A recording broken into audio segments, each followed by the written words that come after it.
RCF.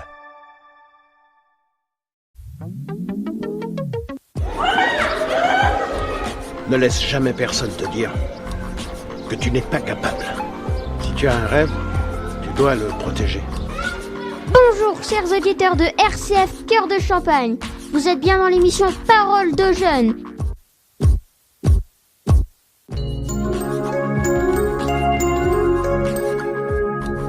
Écoutez les voix de demain. Les élèves du collège Notre-Dame de Châlons-en-Champagne prennent le micro et vous invitent à un rendez-vous captivant.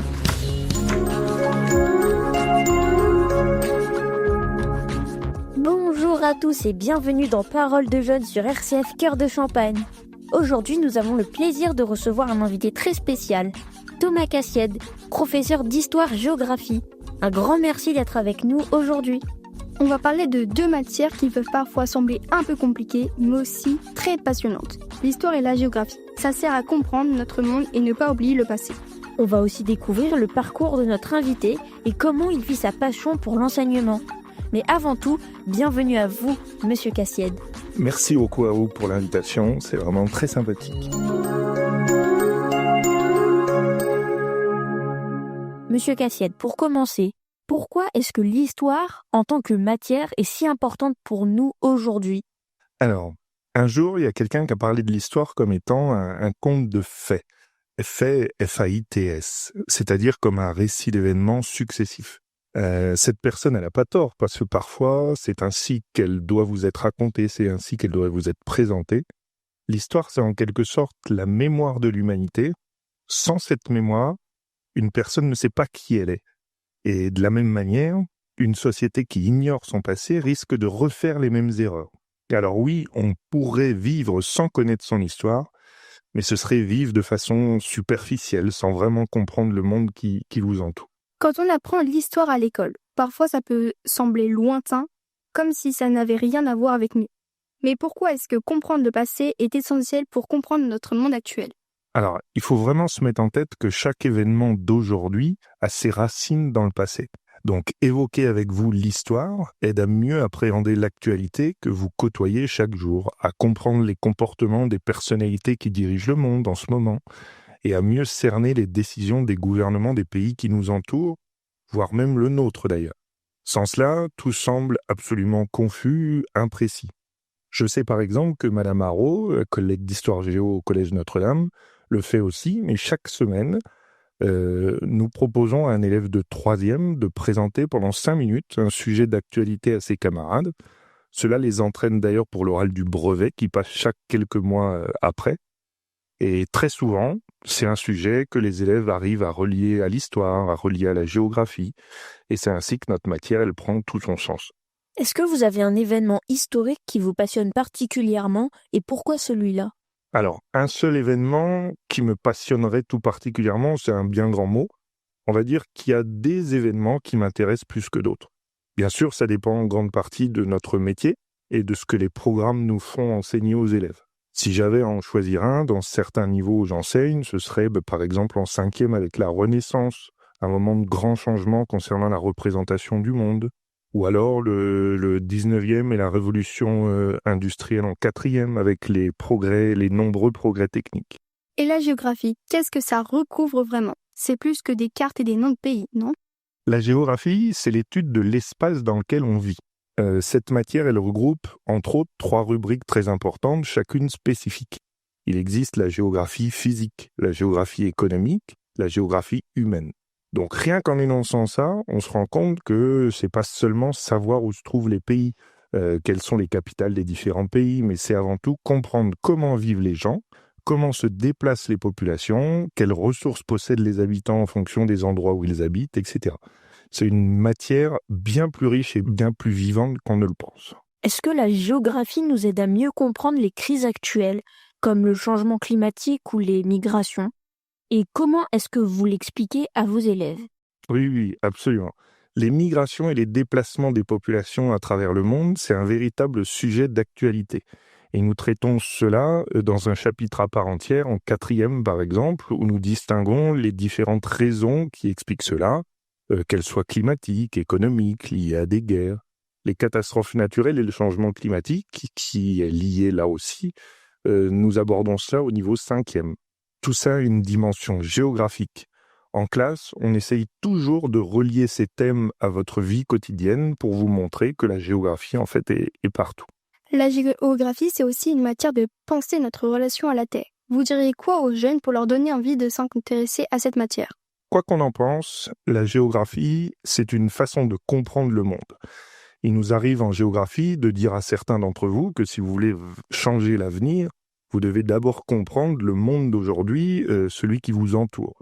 Et au fur et à mesure de l'année scolaire, quelles que soient les classes et le niveau dans lesquels nos chemins se croisent, on essaye de vous faire comprendre que la géographie vous donne les outils pour cela.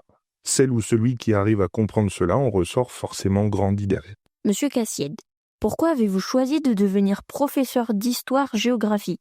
Et est-ce que c'est une vocation pour vous? Alors ça, c'est une question qui touche à ma toute proche jeunesse. Quand j'étais en primaire, je me doutais déjà que je voulais être enseignant. Je savais pas encore si cela allait être professeur des écoles ou bien professeur d'une matière particulière dans le secondaire. Mais je voulais me destiner à l'enseignement. Et puis, j'ai pu avoir des enseignants qui m'ont marqué. Et ce sera le cas de plusieurs de mes professeurs d'histoire-géographie. Que ce soit au collège ou au lycée, certains ont attisé ma curiosité, ils m'ont permis de remettre en question ma propre vision du monde, ou du moins celle qu'on nous montrait dans les médias.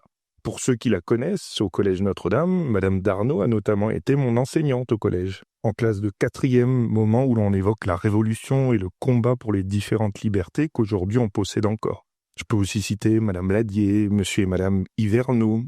Et puis par la suite, à la faculté, à l'université, des spécialistes de certaines périodes ont fait découvrir encore plus en détail la matière que j'ai un malin plaisir à enseigner aujourd'hui. Donc forcément, ma volonté a été par la suite d'enseigner et de vous faire découvrir la société qui vous entoure. Ces enseignants m'ont permis d'ouvrir les yeux sur le monde actuel, j'espère en faire de même à mon échelle. En tant qu'enseignant, comment arrivez-vous à rendre l'histoire et la géographie plus accessibles pour les jeunes qui trouvent parfois ces matières difficiles? Alors certains m'ont eu en classe ou m'ont actuellement, et vous vous rendez compte que j'essaye toujours de raconter les choses comme des histoires à découvrir, pas juste à apprendre dans le but de faire une évaluation quelques jours plus tard. Je varie les supports, j'utilise des exemples, parfois des comparaisons, des vidéos qui expliquent clairement un point du programme. Mon but, c'est de vous faire participer, pas seulement écouter. C'est pour ça aussi que parfois certains collègues n'aiment pas être dans la salle à côté de la mienne parce que parfois c'est un petit peu bruyant. Mais c'est ainsi que je perçois l'enseignement, comme un échange inarrêtable entre des élèves intéressés et un prof qui cherche au maximum à satisfaire leur curiosité d'apprendre. Est-ce que vous avez un souvenir particulier d'un élève ou d'un moment qui vous a marqué pendant votre carrière d'enseignant? Alors on a toujours des moments plus marquants que d'autres quand on est enseignant, forcément. À commencer par des actualités qui marquent les sociétés, qui montrent à quel point chacun peut être touché différemment en fonction de la gravité de celle-ci. Des événements plus positifs organisés dans des établissements dans lesquels on enseigne et qui montrent à quel point la mobilisation de tous peut être importante. Mais les souvenirs importants, ce sont véritablement les collègues et les élèves qui les construisent. La perte d'un membre de la communauté est toujours un moment très difficile à traverser. Les douleurs dans la vie personnelle ou le soutien des membres de l'établissement rassurent et aident en tout cas à avancer. L'histoire ne s'arrête jamais. Est-ce que vous pensez que nous vivons aujourd'hui des événements qui, dans quelques années, seront étudiés en classe d'histoire? Sans aucun doute. Nous vivons des événements importants qui marquent l'histoire et nous en avons déjà vécu quelques-uns dans les quelques années passées. La pandémie de Covid-19 est l'exemple le plus récent dans ce que l'on a pu vivre directement. Comment imaginer qu'à un moment, l'école puisse se transformer en cours diffusés en visio? Comment penser que l'on va pouvoir être cloîtré dans nos domiciles, à n'être autorisé à se balader que dans un rayon d'1 kilomètre pendant un temps restreint? Tout cela a marqué les esprits et forcément, cela sera étudié par les générations qui arrivent. Cela concerne naturellement aussi les guerres actuelles, la crise diplomatique, la crise climatique, l'élection du nouveau pape Léon XIV après la disparition du précédent. Dans les événements sans doute plus joyeux, les Jeux Olympiques que certains ont pu voir et connaître sur place à Paris, avec les retombées économiques que la capitale et la France ont pu et vont connaître. Tout ça fera partie des livres d'histoire où on vit des moments importants dont il faudra se rappeler. Est-ce qu'il y a des événements récents ou des phénomènes géographiques actuels qui vous paraissent particulièrement importants à suivre? Forcément, il y en a. La guerre en Ukraine, bien sûr, nous ne savons pas encore comment ce conflit se terminera, quelles en seront les issues. Les tensions au Moyen-Orient aussi, l'élection de personnalités comme Donald Trump à la tête de grandes puissances comme les États-Unis. Le changement climatique sera lui aussi un phénomène qui aura des incidences réelles sur nos sociétés. Ce sont des événements qui auront un impact énorme sur votre avenir, sur notre avenir. Les élèves d'aujourd'hui sont-ils plus conscients des enjeux géographiques et historiques selon vous? Ou est-ce que c'est un défi d'attirer leur attention sur ces sujets? Alors, c'est un fait, beaucoup d'entre vous sont curieux, attentifs, demandeurs d'explications. Mais vous êtes aussi très sollicités par d'autres choses. Notre rôle, nous les profs, c'est de vous montrer que ces sujets ne sont pas loin de vous, qu'ils vous touchent, qu'ils vous concernent directement. Et puis aussi, surtout, qu'ils ont pu toucher vos proches, vos familles, vos amis. C'est un véritable défi, en effet, d'attirer votre attention sur tout cela. Mais si ça n'a pas été le cas en primaire à l'époque, que ce n'est pas le cas au collège maintenant, nul doute que ce sera au lycée que votre intérêt pour la société qui vous précède ou qui vous entoure actuellement se développera. D'ailleurs, depuis quelques années, il existe une spécialité pour le baccalauréat au lycée qui s'appelle Histoire, Géographie, Géopolitique et Sciences politiques. Cela intéressera un grand nombre d'entre vous quand vous devrez faire vos choix pour la suite de vos études. Eh bien, merci beaucoup, Monsieur Cassiette, pour votre présence et pour toutes vos réponses passionnantes. On a appris plein de choses.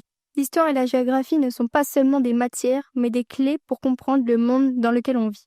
Merci de nous l'avoir expliqué de manière si claire. Et merci à vous qui nous écoutez. On espère que vous avez pris autant de plaisir que nous à cette émission. À très bientôt sur RCF Cœur de Champagne.